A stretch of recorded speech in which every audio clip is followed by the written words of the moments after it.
Take a good look at the face of the militia and the 3% movement.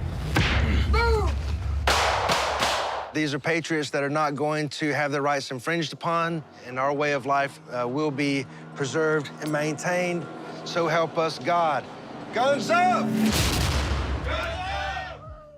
That's an armed U.S. paramilitary group called the 3%ers, named after the 3% of colonists who are said to have taken up arms against the British during the American Revolution, something you'd only find in the U.S., right?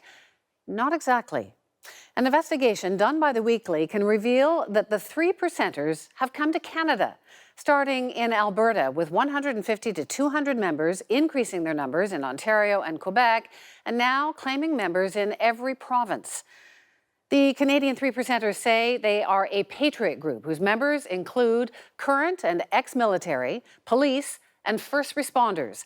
They say their mission is to defend Canada's heritage from enemies, both foreign and domestic. But one of Canada's leading experts in hate crimes, Professor Barbara Perry, says the group is actually a far-right prepper militia, a movement who are actively arming and engaging in paramilitary training to defend Canada from what they see as the inevitable invasion by Muslims.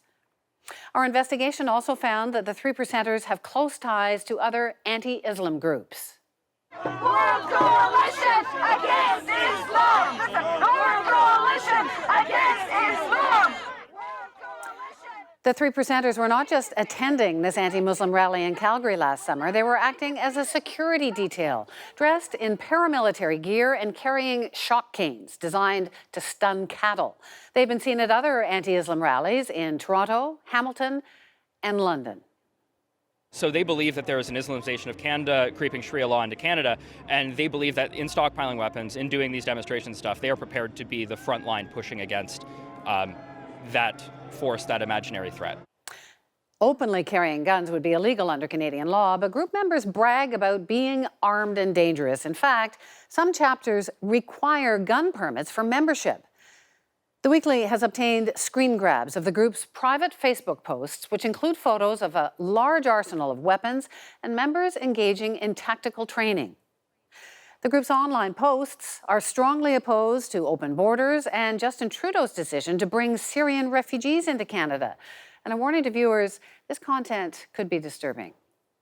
A post from someone with a name matching the group's Alberta president, Beau Welling, reads, "The only good Muslim is a dead Muslim." Another member wrote, "Purge time."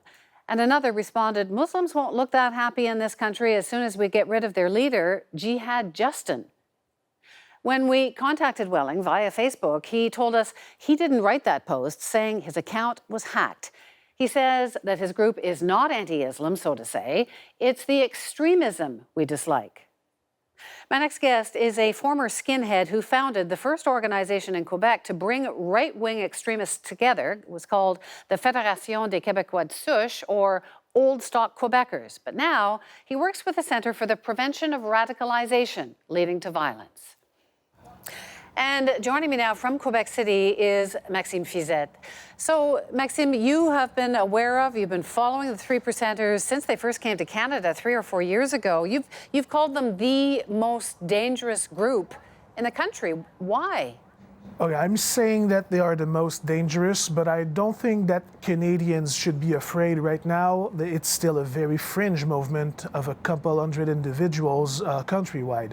But there is a definitive reason why, the police corps should look into this, and it's that militias are technically not allowed in Canada, so they kind of fall into a legal gray zone that has consequences, because I don't think that we can allow people to go around with firearms and, give themselves military training just in case the government would ever get tyrannical. We've seen in the United States that these things tend to end up in blood, and it would be pretty sad for this to happen here as well. You've been following them at rallies, but also on Facebook. What is it that seems to be driving them? They act as security for this anti-Islam group, Pegida. Are they anti-Islam? What is it? Yes, they are. Although they will mostly never admit it. As soon as you get a screenshot or a small peek into their world, you see that one of the main reasons why these people are preparing is that they really fear that Western countries such as ours could eventually fall into the hands of terrorists of Muslim faith, and that in any way they should be prepared to deal with such an eventuality. So it really falls into a paranoid mindset that is not uncommon in militias and survivalist groups, but the very reason why the 3% are distinguished from other militias in North America is that they are first an Islamophobic militia and then an anti-system militia.